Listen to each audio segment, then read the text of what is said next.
Børn skal blive sammen i stedet for at være i specialklasse. Det er målet med et projekt på Sønderskole i Grenaa på Langhøjskolen i Vivild på Djursland. Det hedder PALS. Det står for Positiv Adfærd i Læring og Samspil. Jo. Undervisningschef i Norddjurs Kommune, Finn Mikkelsen, er kommet her på besøg. Godmorgen. Godmorgen. Og du skal fortælle lidt om PALS. Hvad går det ud på? Ja, PALS det er jo en metode, en udviklingsmodel, som tager sigte på at styrke både børns sociale og faglige kompetencer i hele skolen. Det tager faktisk sigte på, at det er alle skolens børn, der bliver involveret i det her, og det er alle ansatte på skolen, der faktisk også er involveret i den her bestemte måde, positiv tilgang til tingene, hvor man forebygger, at der udvikler sig vanskeligheder i børnenes adfærd, også i løbet af hele skoletiden. Og så er det næste helt naturlige spørgsmål, hvordan gør man det? Ja, hvordan gør man det? PALS bygger jo netop på den positive tilgang til tingene. Det handler om at give gode og effektive beskeder. Det handler om at give ros og opmuntring til børnene. Det handler om, at man sætter tydelige grænser for, hvad der er acceptabel adfærd og hvad der ikke er acceptabel adfærd. Og det handler om, at man faktisk sætter nogle tydelige konsekvenser, kendte konsekvenser for, hvad er det, der sker, hvis ikke man opfylder eller holder sig inden for de grænser, som man nu har aftalt.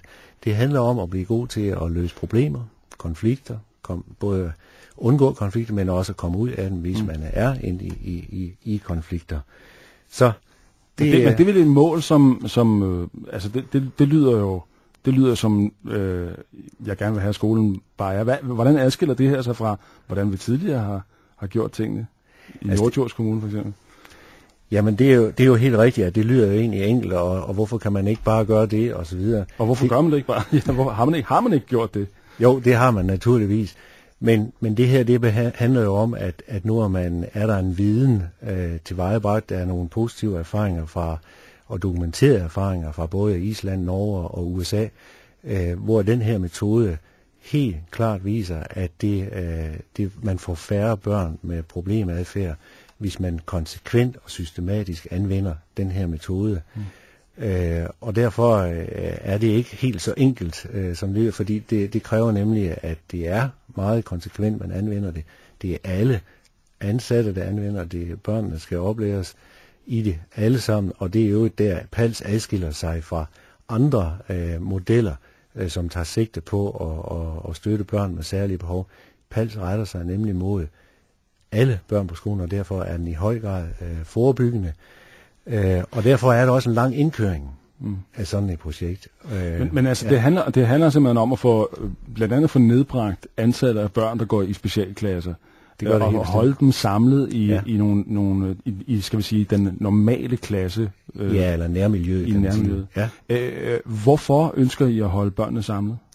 Der er rent faktisk forskning, der peger på, at det er en meget, meget væsentlig faktor for børns udvikling i det hele taget, både trivselsmæssigt og fagligt, at man er en del af et fællesskab, og helst det fællesskab, man er, om jeg så må sige, opvokset i på sin... Men man må gå ud fra, at hvis man putter et barn i en specialklasse, så er det for at styrke nogle ting, som det barn har problemer med.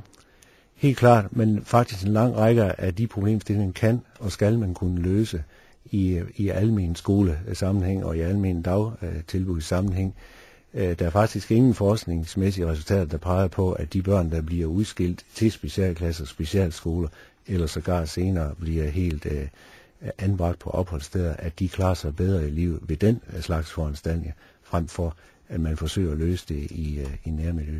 Kan man så omvendt være bekymret, hvis man for eksempel er forældre til et barn, som ikke har behov for specialklasse, men som nu vil opleve, at der kommer nogle børn, som har gået i specialklasse før, kommer tilbage i den normale klasse? Vil det gå ud over for eksempel fagligheden i den klasse, som har fungeret? Nej, det vil det ikke, fordi det er jo netop det, der er også gør, at der er den her lange indkøring og oplæring af personalet og de ansatte i det hele taget. Det første skoleår handler faktisk om, at vi med PALS-vejledere fra Servicestyrelsen oplærer personalet i, hvordan man handler jævnfør den her metode. Og hele det første år vil gå med det plus planlægning. Og så skal man ikke være bekymret som forælder, fordi der er faktisk en forældredel koblet på PALS, sådan at det netop er en helt tværfaglig indsats, man gør. Der betyder, hvor forældrene så bliver inddraget i det? Forældrene bliver inddraget i det.